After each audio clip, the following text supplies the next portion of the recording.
মই কেনে লাগিল ক'বলৈ ওলাইছোঁ NSSৰ আমি এগৰাকী শিক্ষাগুৰুৰ পৰা গম পাইছোঁ যে সমাজৰ কল্যাণৰ জৰিয়তে ব্যক্তিত্বৰ বিকাশ হৈছে NSSৰ থিম NSSৰ জৰিয়তে আমি প্ৰথম দিনা যোগাসন কৰিছিলোঁ যিবোৰ শৰীৰৰ বাবে খুবেই ভাল আৰু দ্বিতীয় দিনা SSB গ্ৰুপ আহিছিল তেওঁলোকে আমাক জুইৰ পৰা বানপানীৰ পৰা কেনেকৈ বাচিব পাৰে সেই বিষয়ে কিছু আহ্বান দিছিল আৰু তৃতীয় দিনা আমাৰ ৰেজিষ্ট্ৰেশ্যন কৰিছিল আৰু ফ'ৰ্থ দিনা আমি গোটেই পালাৰৰ বজাৰখন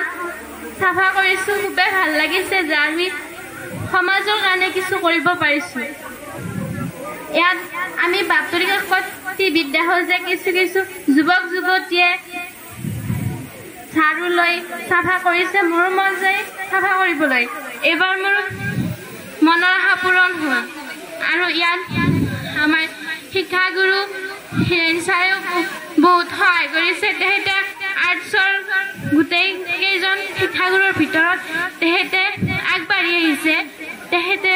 সমাজৰ বাবে কিছু কাম কৰিবলৈ আৰু বিভিন্ন ছাৰেও আমাৰ প্ৰিন্সিপাল ছাৰেও আমাক সকলোকে খোৱা লোৱাৰ ব্যৱস্থা কৰিছে সেই ধন্যবাদ জনাম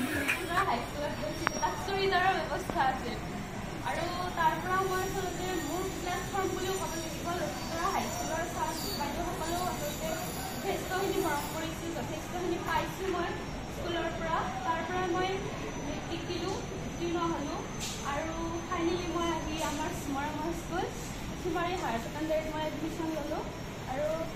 ইয়াৰ পৰা আচলতে এই স্কুলখনৰ পৰা মই বুলি চিনিবলৈ আচলতে শিকিছোঁ মই আচলতে কিহৰ পৰা আহিছোঁ আচলতে সঁচাকৈ মই এই স্কুলখনক বাৰুকৈ অনুভৱ কৰাইছে আৰু তাৰ তদুপৰি মোৰ শিক্ষাগুৰুসকলে শিক্ষক আৰু শিক্ষাৰ্থীৰ মাজৰ যিটো সম্পৰ্ক সেই সম্পৰ্ক কিমান মধুৰ আৰু কেনেকুৱা হ'ব লাগে সেই যিটো কানেকশ্যন সেইটো মই ইয়াৰ পৰা শিকিবলৈ পাইছোঁ ইয়াৰ পৰা অনুভৱ কৰিবলৈ পাইছোঁ মই এই বিদ্যালয়খনৰ কথা কি ক'ম যিমানে ক'ম সিমানেই মোৰ কম হ'ব কাৰণ এই বিদ্যালয়খনে মোক যথেষ্ট দিছে এই বিদ্যালয়খনত মোৰ প্ৰত্যেকটো বিষয়েৰে ছাৰ বাইদেউসকলৰ মই আচলতে মই তেওঁলোকৰ তেখেতসকলৰ লগত খুব এক্টিভলি কানেক্ট হৈ আছিলোঁ যেতিয়াই যি প্ৰব্লেম পাওঁ কিবা বুজি নাপাওঁ গোটেইকেইটা মই ছাবজেক্টৰ ছাৰ মেমৰ লগত মই কণ্টেক্ট আছিলোঁ তেখেতসকলে আচলতে মই কোনোদিন তেখেতসকলৰ পৰা নিৰাশ হোৱা নাছিলোঁ মই আজি স্পষ্টভাৱে কৈছোঁ যে তেখেতসকলক মই যেতিয়াই বিচাৰোঁ যি মই আছে সকলো ছাৰ বাইদেউ গমেই পায় আচলতে তেওঁলোকে পাৰিলে লগে দিব চেষ্টা কৰে যদি কেতিয়াবা নোৱাৰেও খুব বেছি দুদিন দেৰি হয় বেছি দেৰি নহয় তেওঁলোকে তেখেতসকলে মোক দিয়ে দিছিল গতিকে আৰু বিদ্যালয়খনৰ কথা কৈছোঁ যেতিয়া মই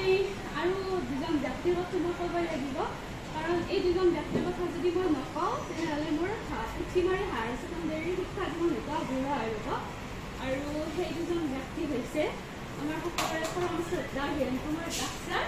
আৰু বাইদেউ শ্ৰদ্ধা মৰ্জিনা বেগম বাইদেউ আপোনালোকে মোৰ কাৰণে যিখিনি কৰিলে ছাৰ বাইদেউ তাৰ কাৰণে কি ক'ম মই সঁচাকৈ ধন্যবাদ যিমানেই দিম সিমানেই কম ছাৰ